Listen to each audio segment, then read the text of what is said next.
Cabut dari manajemen Sule, Natalie Holzer kuak alasan, kini gabung dengan manajemen Eko Patrio. Nasib Natalie Holzer yang kini memilih cabut dari manajemen Sule. Natalie Holzer kini banting tulang setelah menceraikan Sule.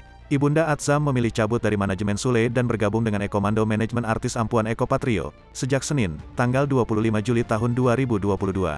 Natalie mengaku sudah mengenal baik Eko Patrio sejak lama. Bagaimana curhatan lengkap Natalie Holzer? Rumah tangga Sule dan Natalie Holzer sedang di ujung tanduk, dan ternyata juga berimbas juga keluar dari agensi PK Manajemen milik Sule. Kini, Natalie Holzer pasca keluar dari manajemen Sule, ia bergabung dengan Ekomando Manajemen Artis Ampuan Eko Patrio.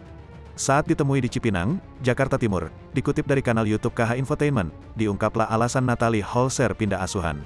Ternyata di bawah agensi lama, Natalie Holzer tidak terikat kontrak, hanya dibantu sana-sini. Alasan keluar dari manajemen yang lama, karena manajemen lama enggak ada kontrak sama sekali, cuma dibantu-bantu, tutur Natalie. Tak sendirian, Natalie mengajak anaknya, Atzam Ardiansyah Sutisna dan sang adik. Terkait itu, Eko Patrio mengungkapkan Natalie bergabung ke agensinya karena posisinya yang kini jadi tulang punggung keluarga. Di samping itu, sudah ada komunikasi antara Natalie Holzer dan orang-orang di balik layar Ekomando Manajemen Artis. Lebih tepatnya, Eko Patrio sudah mengenal Natalie Holzer sejak masih kecil. Selain itu, nenek Natalie Holzer juga mengenal akrab Eko Patrio. Saya bagaimana caranya mensupport dia jadi lebih baik lagi, sebelum-sebelumnya Natalie adalah tulang punggung keluarga. Ada adiknya lalu sekarang punya anak juga ya, ujar Eko Patrio.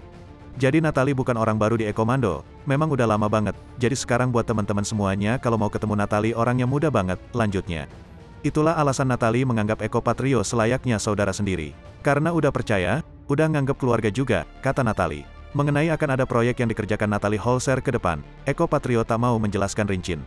Menurut dia, lebih penting untuk membuat Natalie nyaman dulu di tempat barunya sambil manajemennya mendukung sang artis. Kalau proyek apa aja ya, di sini pokoknya Natalie dibuat nyaman dulu. Kebetulan juga saya bukan support Natalie aja tapi adiknya juga kita supportnya, suaranya bagus banget, ungkap Eko. Nanti kedepannya kita akan lakukan yang terbaik buat Natalie. Yang penting poinnya satu sih buat saya, ini paling penting banget, Natalie dia harus bekerja keras agar apa, pastikan karena dia udah punya beban gitu ya, punya anak, adik-adiknya, lanjutnya. Meski demikian, baru saja bergabung, Natalie Holzer sudah kebanjiran proyek besar. Dikatakan Eko Patrio, Natalie Holzer sudah dihubungi salah seorang pencipta lagu ternama yang pernah dinyanyikan oleh Krisdayanti. Baru masuk ini udah ada pencipta yang mau ngasih lagu. Dan lagunya terkenal banget dinyanyiin Krisdayanti, jelas Eko Patrio. Pada kesempatan itu, Eko Patrio menasihati Natalie Holzer agar bekerja keras mengingat posisi sekarang yang kini tulang punggung bagi anak dan keluarganya. Tak hanya Natalie Holzer, Atzam pun sudah banyak yang menawari untuk iklan produk hingga endorse. Mengetahui bakat itu, Eko Patrio meminta agar Natalie Holzer yang bekerja dengan sepenuhnya, agar Atzam tidak terganggu dan tumbuh sesuai anak seumurannya.